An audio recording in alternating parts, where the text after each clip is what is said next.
Vamos de regreso. El Poder Judicial fue alcanzado por la corrupción y el narcotráfico. El ministro presidente de la Suprema Corte de Justicia, Arturo Saldívar, lo ha reconocido y se comprometió a que durante su periodo como cabeza del Poder Judicial habrá cero tolerancia a la corrupción. ¿Basta con este compromiso para combatir las malas prácticas o falta algo más? Veamos el contexto. Corrupción, acoso sexual, nepotismo y vínculos con el crimen organizado son algunas de las acusaciones que enfrentan 15 jueces en el país, por lo que fueron suspendidos de sus funciones. El ministro presidente de la Suprema Corte de Justicia, Arturo Saldívar, ha reconocido que el crimen organizado llegó al Poder Judicial. En entrevista con el diario El Universal, Saldívar reiteró que en su presidencia habrá un combate enérgico, inteligente, organizado y sistemático a la corrupción. Según el diario, desde la administración del ministro Luis María Aguilar, fueron sancionados 36 magistrados y 49 jueces de distrito por irregularidades cometidas. De ellos, 15 fueron destituidos o inhabilitados por cometer conductas graves. Saldívar dijo que se han detectado posibles colusiones con despachos de abogados para favorecer ciertos casos o ciertos clientes y que se están tomando las medidas necesarias para frenar los actos de corrupción. A mediados de mayo, el titular de la Unidad de Inteligencia Financiera, Santiago Nieto, informó que se habían congelado las cuentas de un magistrado adscrito a Jalisco vinculado a la liberación irregular de 2 miembros del cártel Jalisco Nueva Generación.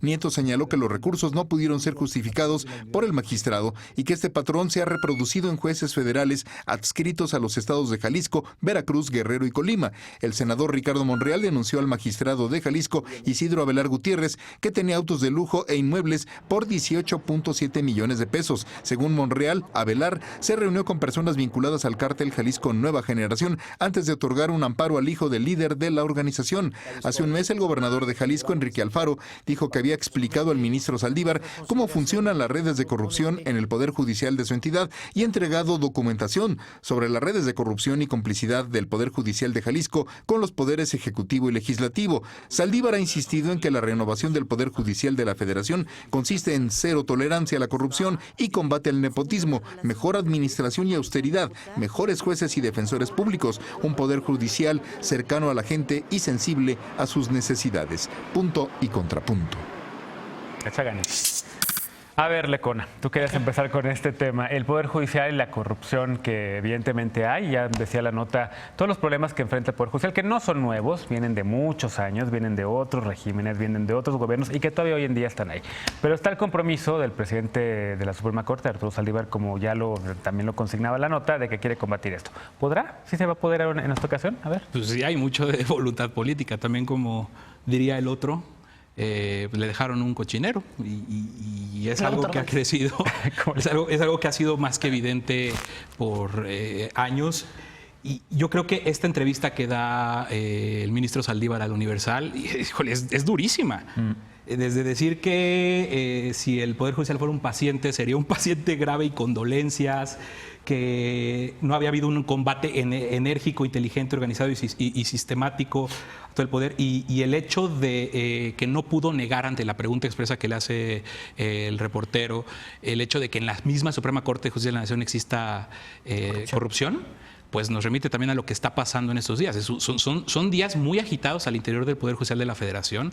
Ni más ni menos, hoy el gobernador Corral con Carlos Loret de Mola insistía en esta parte de lo que el ministro Medina Mora hizo para dilatar o para entorpecer el proceso que se está siguiendo en Chihuahua contra Alejandro Gutiérrez por el desvío millonario, la famosa Operación Zafiro, sí, de más de 250 millones de pesos desviados de 9 estados. Aprovecha y habla sobre la petición que hay en Chinitador. Yo lanzo una petición de juicio político, creo que es pertinente eso, y también ante la suspicacia que hoy despertó Salvador García Soto en su columna Serpientes Escaleras, también el Universal, donde afirma que hubieron transferencias millonarias de más de creo 100 millones, del orden de 100 millones de pesos entre libras esterlinas y dólares a cuentas de HSBC en Reino Unido y en Estados Unidos, ¿no?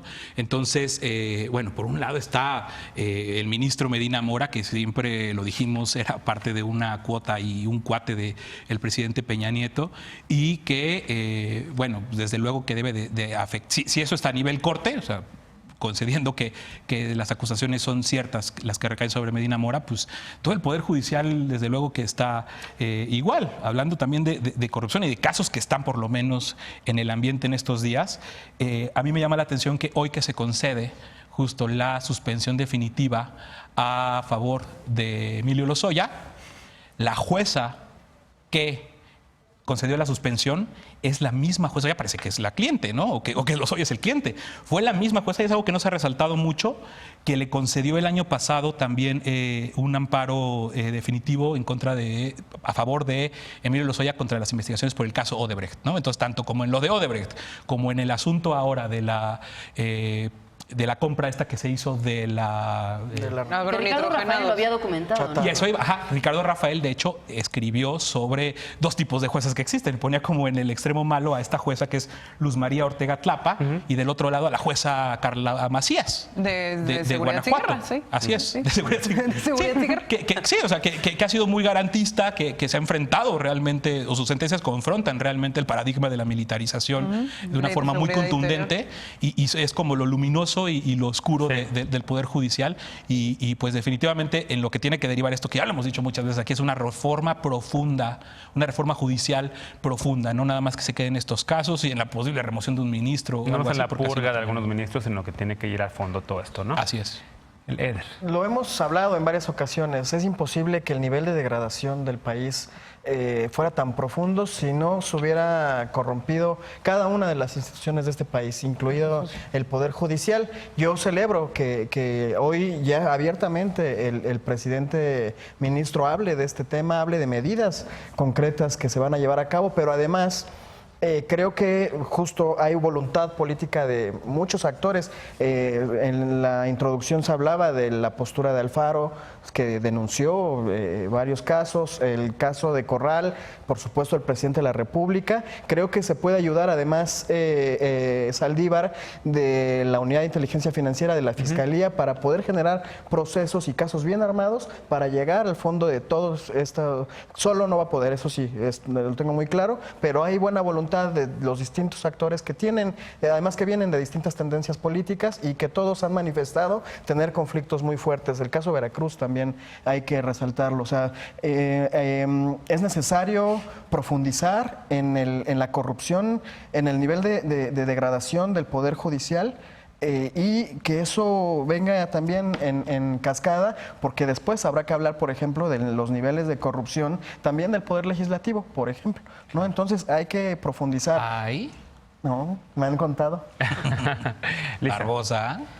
Yo lo que quisiera recuperar de aquí es que no es la primera vez que hay un señalamiento tan fuerte. De hecho, yo viendo algunas notas de periódicos de hace varios años, recordaba que una de las declaraciones más fuertes del gobierno de Vicente Fox fue precisamente que había llegado el crimen organizado incluso hasta la presidencia de la República, ¿no? En algún momento ya se había hablado de este tema, habíamos tenido informes muy importantes sobre los temas de nepotismo al interior del Consejo de la Judicatura. Se habían denunciado no solo en, digamos, de casos de jueces, magistrados o incluso miembros de ponencias o ministros de la Suprema Corte, sino también estamos hablando de jueces de lo familiar, jueces de lo administrativo, lo contencioso, los temas agrarios, en fin, de todo el Poder Judicial en lo local y en lo federal, que hoy, por ejemplo, los medios resaltan 15 historias que son interesantes, ¿no? Son sentencias favorables en contra de delincuentes comprobados como el hijo de Joaquín El Chapo Guzmán,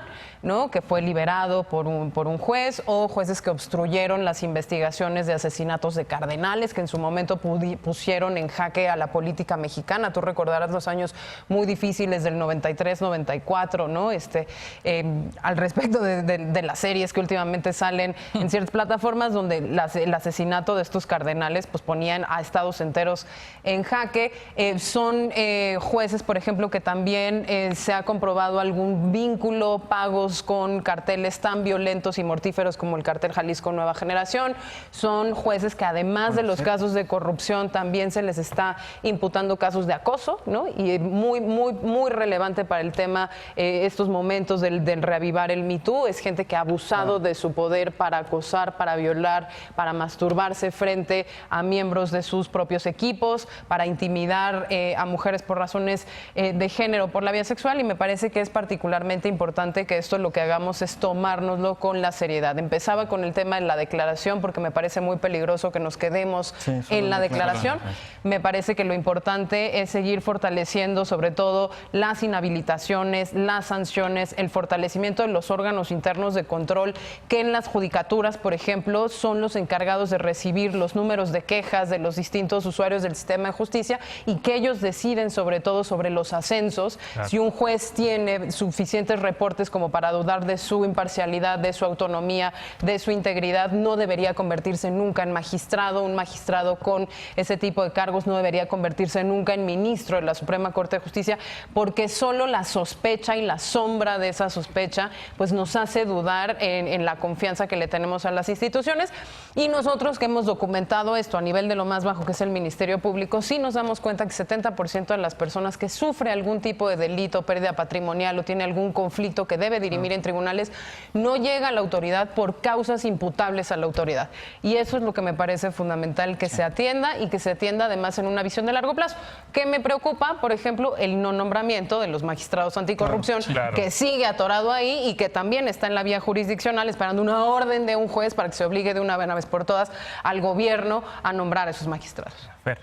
Bueno, parto yo de decir que estoy de acuerdo, que me parece muy bien que se emprenda, esta pues lucha contra la corrupción dentro del Poder Judicial. Pero creo que no se puede analizar de manera aislada, ¿no? Creo que por un lado tenemos una enorme corrupción en el Poder Judicial. Sin embargo, también tenemos jueces que están sufriendo los estragos de la delincuencia organizada, que están siendo extorsionados, que están siendo amenazados y que muchas veces las sentencias contra grandes criminales pues no salen como debieran salir, no porque necesariamente el juez se volvió millonario, ¿no? Sino porque pues también ellos están siendo amenazados y sus familias, y creo que no estamos teniendo un Estado suficientemente fuertes para proteger las decisiones de estos jueces en todo el país.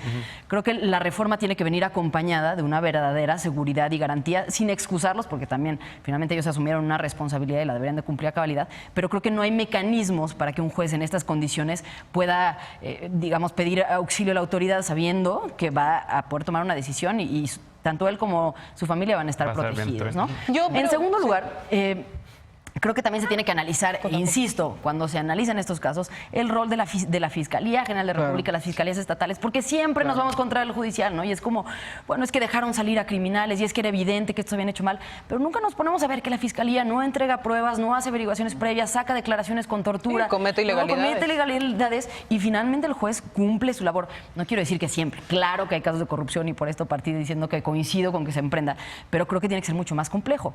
Ahora, finalmente, pienso que una alternativa para salir de esto sería otorgarle al Poder Judicial la facultad de presentar iniciativas para reformar orgánicamente el propio Poder Judicial, nada más con ese objetivo, ¿no? No se podría meter en nada más porque finalmente va a juzgar con esas leyes. Por eso es algo que el Poder Judicial lleva pidiendo mucho tiempo, ¿no? La posibilidad de contar ellos mismos su experiencia y sugerir reformas que hoy no tienen. Proponerlo, digamos, presentar iniciativas ya sea a través del Consejo de la Judicatura, a través de la Suprema Corte de Justicia, algún mecanismo para que realmente tengan un poco más de armas y puedan también hacer su voz en lo político. Y que el Consejo de la Judicatura deje de estar integrado por los mismos jueces y magistrados y que no lo presida el presidente de la Corte. O sea, yo creo que eso es una reforma necesaria. Son ellos mismos los que se están evaluando también, y de acuerdo con Fer, sin caer en los absurdos que hemos escuchado de crear nuevas salas y de lo que decía... O que el legislativo los escoja por votación exacto, que escoja quiénes van a hacer y demás. O sea, tiene que haber ese control y sí recuperar un poquito lo que decía Eder. Creo que estamos viendo una nueva forma de combatir la corrupción que no habíamos visto con lo que ya tenía el Estado. Lo que mencionaba de la Unidad de Inteligencia Financiera está haciendo cohesión o está haciendo sinergia con la Fiscalía General de la República, y esto que mencionaba Lisa de el magistrado que tuvo vínculos con el cártel Jalisco Nueva Generación es resultado también de pesquisas o de investigaciones que hizo la Unidad de Inteligencia Financiera, y ahí están varias de las claves de una nueva coordinación. Ya sé. Una cosa nada más rapidísima. Lo que yo no quisiera que la gente se llevara es este sobredimensionamiento de que solo se cometen actos de corrupción también bajo amenaza. Por ejemplo, en los tribunales de lo familiar es particularmente nefasto ver, ¿no?, cómo se le dan los pitazos a las partes interesadas y cómo los jueces en realidad actúan como los abogados litigantes de una de las partes. Peña Nieto y con su pero bueno, asunto familiar. Este tema sin duda va a seguir, lo recuperaremos la semana que viene o cuando decidamos si se de nueva cuenta los medios de comunicación